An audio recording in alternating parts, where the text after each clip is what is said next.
नमस्कार जय जगन्नाथ मु श्वेता वेलकम करुच्ची मो channel Shweta garden and kitchen को आसतु आम आज बनैबा फ्राइड राइस से देखु मु कौन सब सामग्री नहीं कि गाजर को काटी नहीं कि फूलकोबी को काटी नहीं से बीट नहीं सोयाबीन को गरम पानी रे बतुरे से किसी हलदी लुण पुले नहीं पनीर को टिके गरम पानी रे बतुरे धोई ताको काटी नहीं बीन्स नहीं काजू किसी किसमिश नहीं मु 2 कप बासमती चाउल को नहीं किसी गरम मसला नहीं जमीक दालचीनी गुजराती लवंग तेजपत्र प्रथम आम काजू किसमिश को तेल गरम कर भाजी नवा देखु काजू किसमिश भाजी हो गला काजू किसमिश काढ़ी बीन्स गाजर बीट को प्रथम भाजी नहीं देखु परिवा गुड़िक ऑलमोस्ट भाजी आसला देखो मोर परिवा भाजी गला एबे मु किछि पनीर जो काटी रखी थी भाजी नेबी मु एगुड़ी को सेलो फ्राए करुँची आपन चाहिए डीप फ्राए करें देखो पनीर गुड़ी को लाल लाल कर भाजी देछि एबे याको काढ़ी मुझे रखि फूलकोबी को भाजी नेबी देखो फूलकोबी गुड़ी पकईदेली एवं सामान्य लुण पकई आम भाजी नवा आपड़ देखुवे कि मो सब परिवा को एका संगे भाजिले कि फूलकोबी को अलग भाजिले कारण बीट्र जो कलर से तो फूलकोबी लगे से फूलकोबी को सेपरेट भाजुची एवं घोड़णी काढ़ी आम पोषक नोटिंग नवा ना फूलकोबी गुड़िक लगे संभावना अच्छी देखु मोर फूलकोबी ये आसला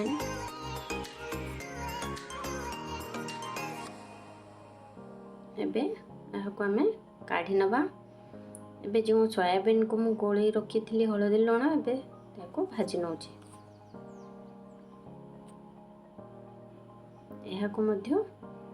ब्राउन है पर्यंत आम भाजी नवा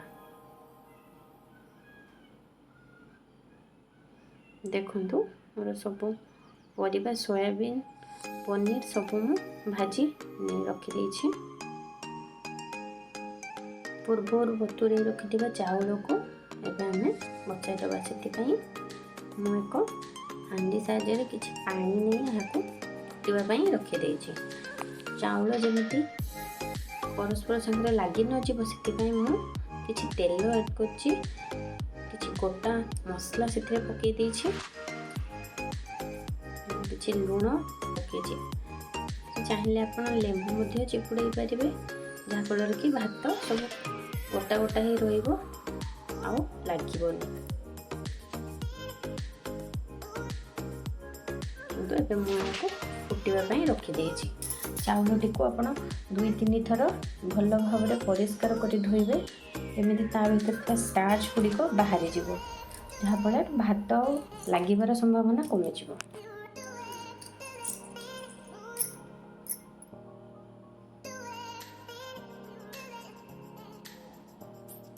आपको एक घोड़णी साहाय्य 5 मिनट घोड़े देली एमर भात फुटी आसला आम एथर देखा जे भात केते सीझी आम आपको 80 ରୁ 90% सीझेबा पूरा यहाँ आम सीझेबा नहीं देखो मोर भात 60-70% हो जाता से किसी समय यहाँ घोड़णी रखीदी यहाँ आम संपूर्ण भाव में मीडियम फ्लेम रे ही रोषे करवा मोर भात होसला मुझे घोड़णी घोड़े दे ओल्लैदेवी यहाँ गाड़ी नेबी एवं भात को छुंक देवाई कढ़ी बसई गुआ घी को एड कर चाहिए तेल एड कर घी देले टी अधिक टेस्ट लगे मुझे गुआ घी यूज कर गरम हो गला एवं मुझे गोटा मसला तेजपत्र जो रखी थी पकई नेली कौन ये जीरा पकई पारे मु भूली जाइए स्किप हो जाए परिवा गुड़ी को मु प्रथम दे दूची यहाँ किसी समय भाजी नेबी परिवा भाजी सारा मुझे भात ऐड करी तापर आम भात देले कड़े आ भात गुड़िक लगे ना। देखो मु परिवा को टिके एपट सेपट करनेली। एबे मु एथरे भात ऐड कर दूची। भात गुड़िक सब गोटा गोटा ही अच्छे। एबे आपको आम गोटे साइड रू हल्का हल्का करी गोले नवा। आपन चाहिए नॉन स्टिक कड़ाई मध्य यूज करि परिबे।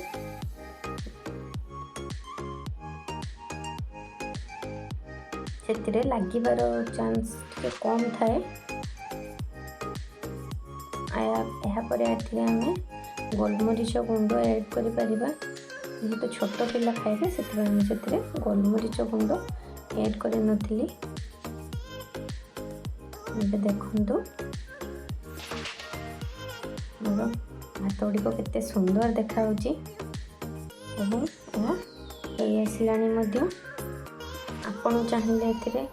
अन्य किछि परिबा मध्य ऐड करि परिबे। आपण हिसाब रे परिबा मध्य ऐड करि परिबे। देखंतु मैं आपको काढ़ी देखौछि केते सुंदर देखा होछि ना फ्राइड राइस टी। भात गुड़िक सब गोटा गोटा ही अच्छी। यहाँ हम रायता सांगे खाइबा को बेसी भल पाए से मुझे रायता सांगे सर्व करिछि। आपण यहाँ को घरे निश्चित प्रस्तुत करी खाइबे। रहिली नमस्कार। जय जगन्नाथ।